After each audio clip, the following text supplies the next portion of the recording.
One of the staple uses of action cameras is the POV shot, but it's surprising how many people have trouble setting up their cameras and getting the best angle for these truly immersive shots. So I'm going to go through some of the best cameras and accessories that you can use, as well as some tips and tricks for mounting these cameras to get the best POV shot. But first, let's just take a look at a few examples of what I mean.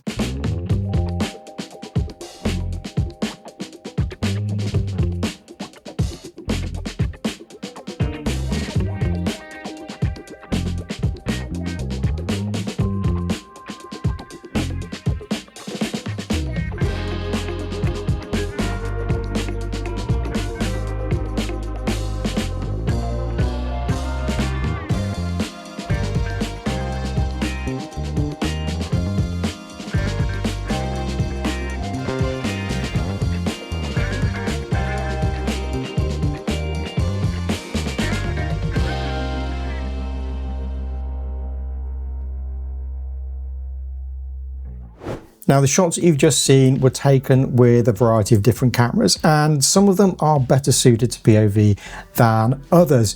And before I get into the specifics of the types of camera that you can use and how to set them up, what are the elements that make for a great POV shot? Well, for me, one of the biggest things is having the shot as wide as possible, not just horizontally, but also vertically as well. And some of the latest cameras give you a lot of great options where that's concerned. If you think about your peripheral vision as a person, you know, you can extend your arms out here and you can almost see and be aware of things around 180 degrees in your field of view. You can't see the detail, but you are aware of the things being there. And for POV, this is quite important because it will form part of how you have a sense of speed in your mountain biking shots and a sense of smoothness in your sports in general. One of the things I see a lot of is POV shots that are set too narrow, or in the case of some of the older cameras, they're not capable of the wide field of view that you see now. Another aspect that I think is important for POV is being able to see your limbs or body in some way. It gives you that true sense of being in the first person. So for example, let's say you're doing POV for, I don't know, a mountain trail run, for example. If you can't see your arms or your feet, then you might as well just have the camera held out in front of you. There's no point in mounting it in your head. There's no visual clue that that shot is meant to be a POV. So for me, seeing your limbs in some way is quite important for the reference for the shot. But getting all these elements isn't always easy because, as I say, not all cameras are equal. And there are a few that are quite limited in this respect, and this is particularly the case with some of the older cameras. The first Ace Pro from Insta360 is one good example of this, where, yeah, it can do a wide angle, but for me, it just wasn't wide enough for a truly immersive POV. So which cameras are good for POV? Now, when it comes to micro cameras, you have options like the Go series from Insta360, and you also have the Nano from DJI, and GoPro also has an option as well. Now, the GoPro Hero actually is a good option because it has a wider field of view than the GoPro Hero Black cameras out of the box, but this doesn't account for the ultra-wide lens mod, which you can get for the Hero Black, which I'm going to come to in a bit. The DJI Nano, I think, is limited to around 145 degrees FOV. And for me, that's just a little bit too on the narrow side. It can be done, but for me, I think that the Insta360 Go Ultra is the best option for one of these micro cameras in terms of the field of view that it offers. It's 155 degrees. And the camera is really tiny. But the great thing is with the Ultra is that it has that pod as well that you can frame the shot. So you can mount it on your helmet or cap and you can get the framing precisely how you want it. You can do that with the DJI Nano as well. But as I say, the Nano for me is a slightly too narrow field of view for really truly immersive POV. When it comes to standard action cameras, well, any of the options from the DJI Action 4, 5, 6, and the Ace Pro 2, and of course the GoPro Hero black are all going to be great options for POV. You can't really go wrong with them. And of course, all of these cameras now have the option of having an ultra-wide lens attachment as well, which makes things even better for getting those really truly immersively wide POV shots. Now, to get the ultimate POV and have the ultimate control over the shot, 360 cameras take a lot of beating. They really are truly incredible for getting POV with. Now, the trouble with 360 cameras is that they are heavier and bulkier, and in some cases more oddly shaped than traditional action cameras. And this makes mounting them slightly more tricky, particularly for things like running, where you might be wearing a cap and they're just too heavy for the peaks on most caps.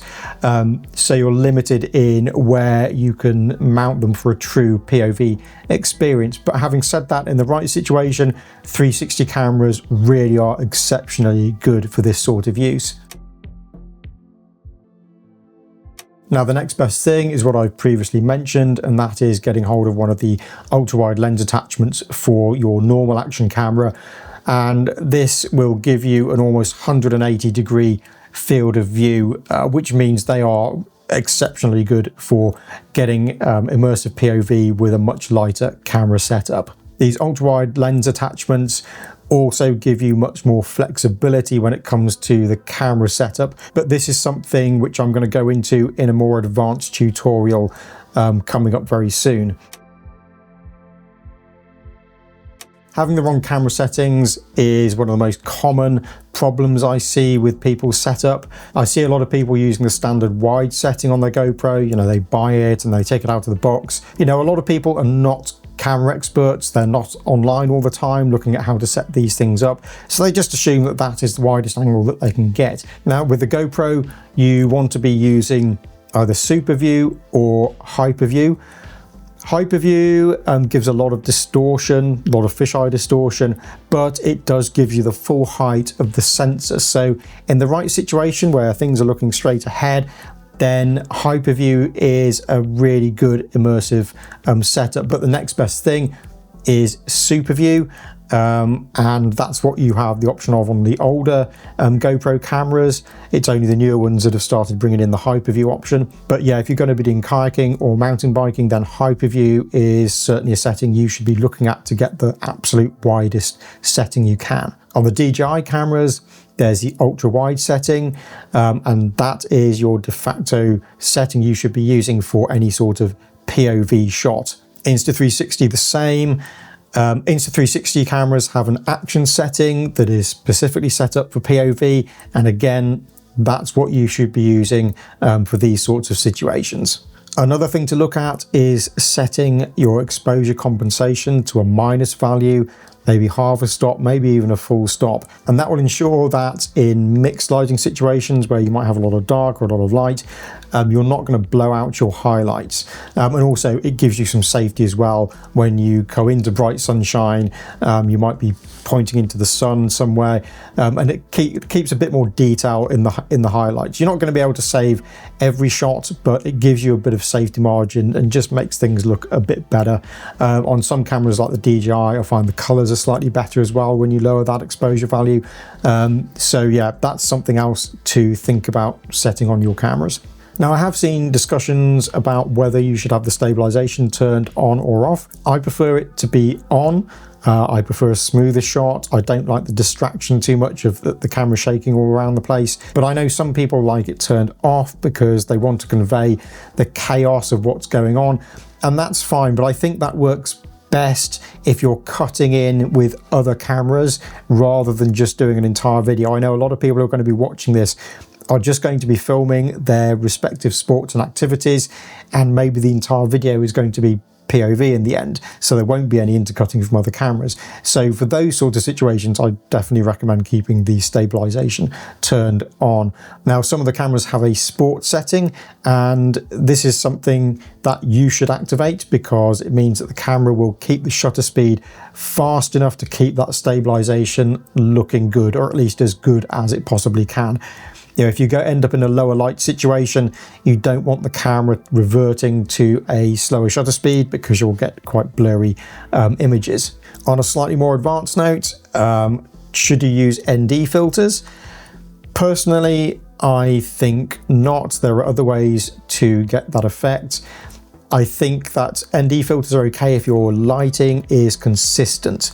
The trouble with POV, and if you're doing things like mountain biking, you might be encountering variable light situations, and the ND can really mess you up because you might have fixed your shutter speed because you want a certain amount of motion blur, but then you end up in a very dark or a very bright area, and that can really mess things up quite a lot. So I prefer not to use ND.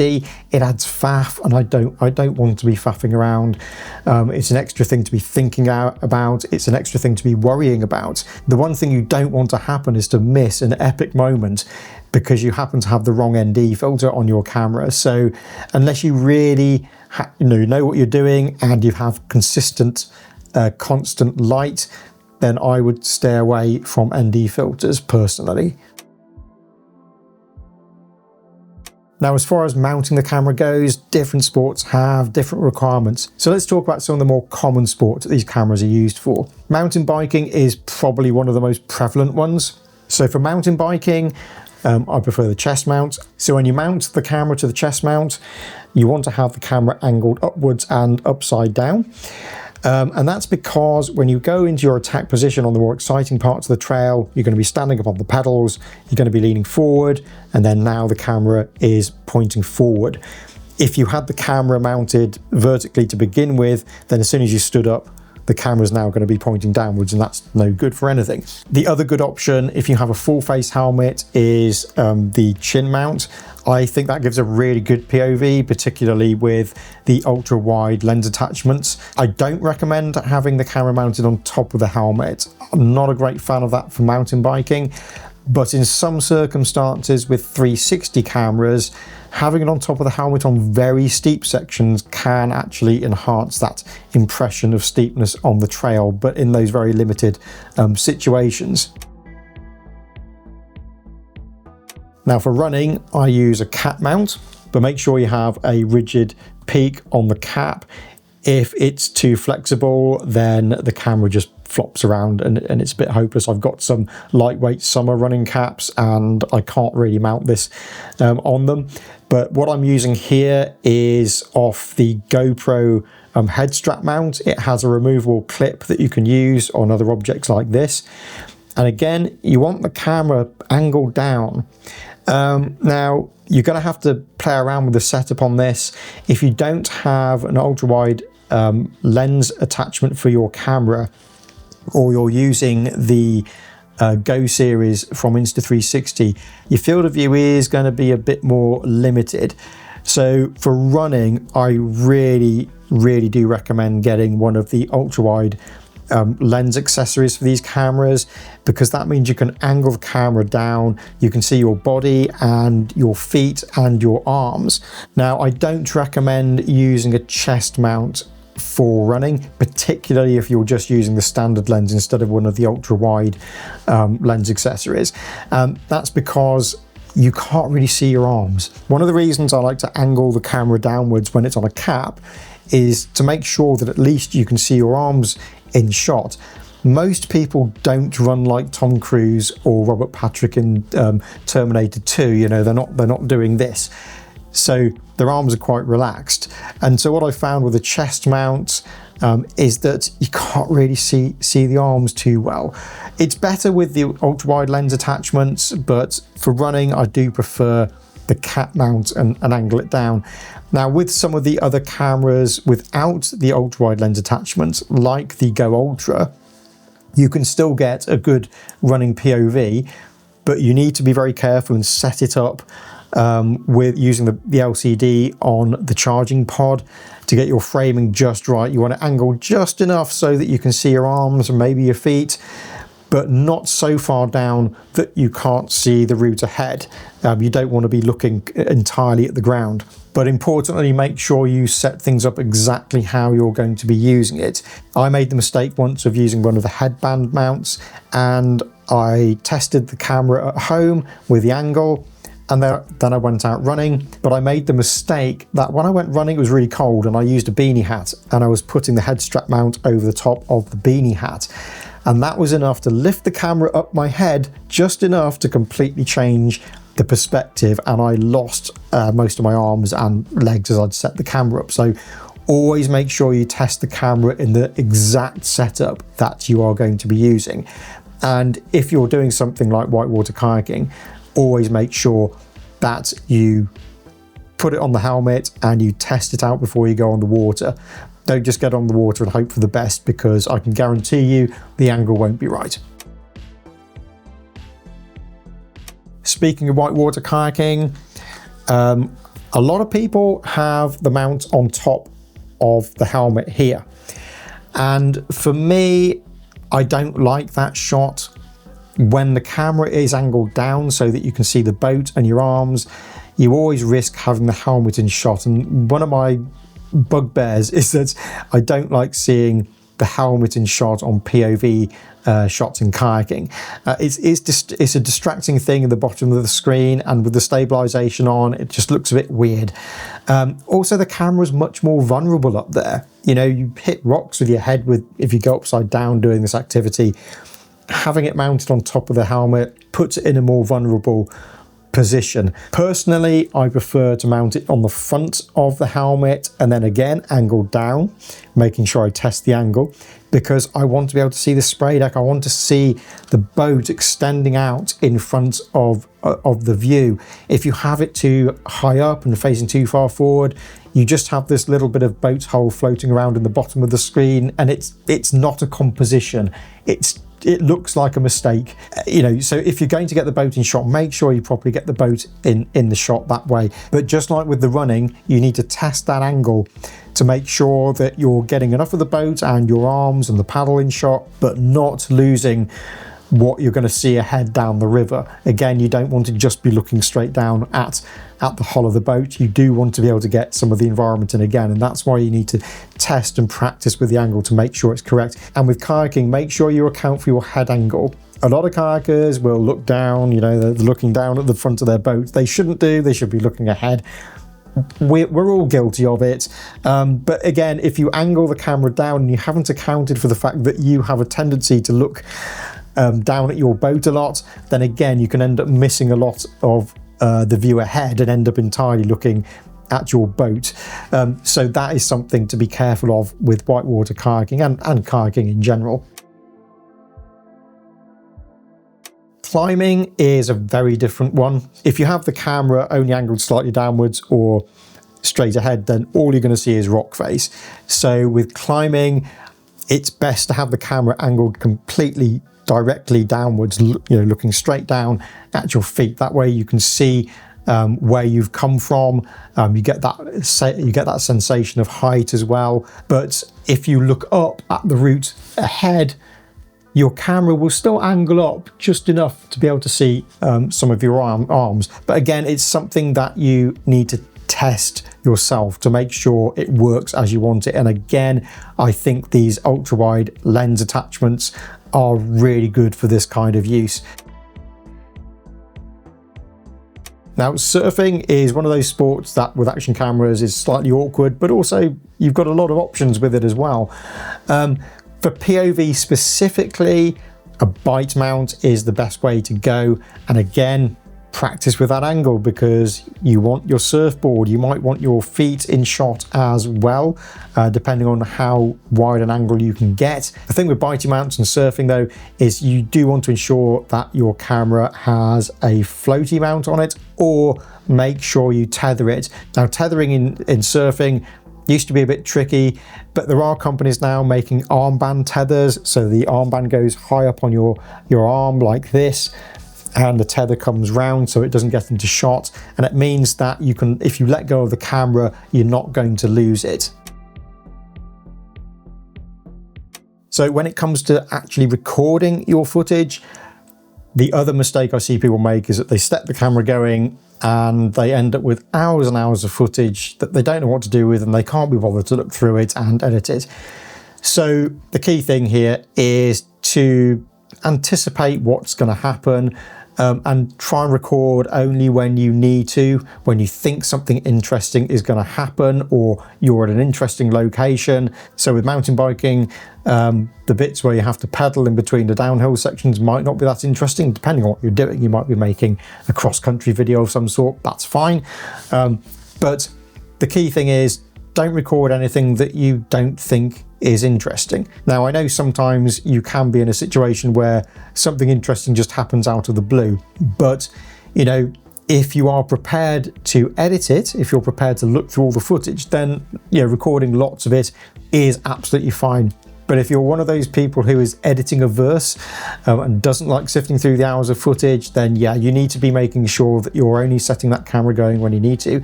So again, whitewater kayaking, don't film the flat bits in between the really exciting rapids. You know, that's a good example. Now, something you can do to make things look a bit more dynamic, particularly if you're doing something like mountain biking, which is often very fast. It isn't when I'm riding, but for most people who know what they're doing, it is. Give yourself the best chance. And by that, I mean, if you really want things to look fast, if you've gone out for the day with the intention of getting some fast looking footage, using narrower trails that have trees in closer proximity to the track or foliage in closer proximity to the track can help give a much better impression of speed. As soon as things widen out quite a lot, unless you're going very, very fast, sometimes things can look a little bit slower than you remembered in reality. Now, some people do suggest using ND filters so that you can make sure you get motion blur for that very reason. And that's because motion blur is an important cue as to things moving fast. And that's why some people will use ND filters. But again, I think the risk isn't worth it unless you really know what you're doing, unless you have a very specific shot in mind that you're going to be getting. Something I get asked a lot about is what we call the GoPro effect, and that's when in real life things look big or steep. When you get home and you look back at your footage, everything looks flat and small. Those big rapids that you were in, all of a sudden the waves look tiny, and you know, a mountain bike trail suddenly looks flattened out, even though you remembered it being really steep. Unfortunately, there isn't a whole lot that can be done about this, because as soon as you start using really wide angles, unfortunately the trade-off is this kind of flattening out of the environment. But with mountain biking, as I mentioned earlier, if you use a 360 camera on top of a helmet and you're doing a very steep section, you can actually get that impression of steepness. If you're riding a trail that has a steep drop at the side, then the fisheye effect on one of these ultra wide lens adapters can actually work in your favor to enhance that impression of steepness and narrowness. So that's something you can perhaps think about in terms of relating that effect to whoever's watching the video. But it is a tricky one to deal with, and it's quite annoying really, but unfortunately that's just how optics work on a two-dimensional screen. You know, if we were making this in 3D using two cameras, then you know, maybe our eyes can have a better 3D cue as to the size of things. But with a standard action camera, it's kind of something we just have to live with really. Water droplets can also be annoying in water sports and even in mountain biking if it starts raining. I've resigned myself to the fact that I'm never going to be able to get rid of all water droplets. They are annoying, but even with the best hydrophobic coatings on these latest cameras, they still hold the odd water droplet. But if you've got something important you want to film, then you can shake the water off. You can do the old lick trick. If you lick the lens and then dunk it in the water, then it does stave off those droplets from sticking to it for a short period of time. So if you do have an important section you want to film, then you can use that technique to give yourself the best chance of getting that shot without water droplets on the lens. Now, with regard to editing, as I say, I know a lot of you don't like sifting through your footage, but with POV, if all you filmed is POV for the day, then you're not going to be wanting to make a long video anyway. I do see a lot of kayaking videos which show the whole river, which is great. You know, it's great for people who want to watch it and research a river that they haven't run before. But if you're trying to entertain people or keep them interested, and that's the purpose of the video, then keep it short and sweet and keep the shots really limited to the ones which are really good.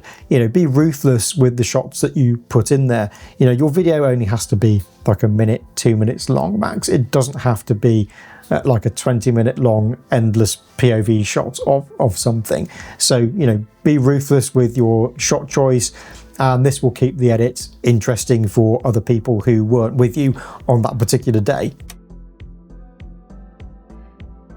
Now, I am going to be doing an advanced POV tutorial after this one. I've still yet to finish that because I need a few shots and the weather hasn't been great for getting what I actually want to show you. But an advanced tip that I can give you here relating to the feeling of speed, particularly if you're mountain biking, but this goes for any sport and stops things having that kind of staccato action camera look, and that's the motion blur. Now, I've said that I don't like using ND filters. I don't, but I also know that I can add motion blur in post. Now, with the Insta360 cameras, they're fantastic because you can actually add motion blur in their desktop app, and I think also the mobile app as well. So you can overcome that lack of ND filter by adding your motion blur in post. So that's a great option for people who have Insta360 cameras and are not using a highly complicated editing software. But if you're lucky enough to own the studio version of DaVinci Resolve, you can also add motion blur in your editing as well. There are some more in-depth settings with that in Resolve, but I'm going to go into that in my advanced tutorial. But the point is, if you are finicky about motion blur, but you don't use ND filters, you can add convincing motion blur in your editing. So I hope that's been useful as a bit of a primer in how to get good POV shots with standard action cameras in a few different sports. And you can transpose a lot of the things that I've said into other activities that you do that I haven't mentioned. But as I say, I am doing an advanced tutorial for people who really want to get into the nitty-gritty of things and take their POV shots to a different level. But that's coming up very soon. Anyway, I'm going to leave that there for now. If you like this video, please do like and subscribe. It really does help me out. I'm getting near 1,000 subscribers, just that smidgen off. So it really does help. And if you think it's useful to somebody else, please do share the video as well. And I will see you all in the next video.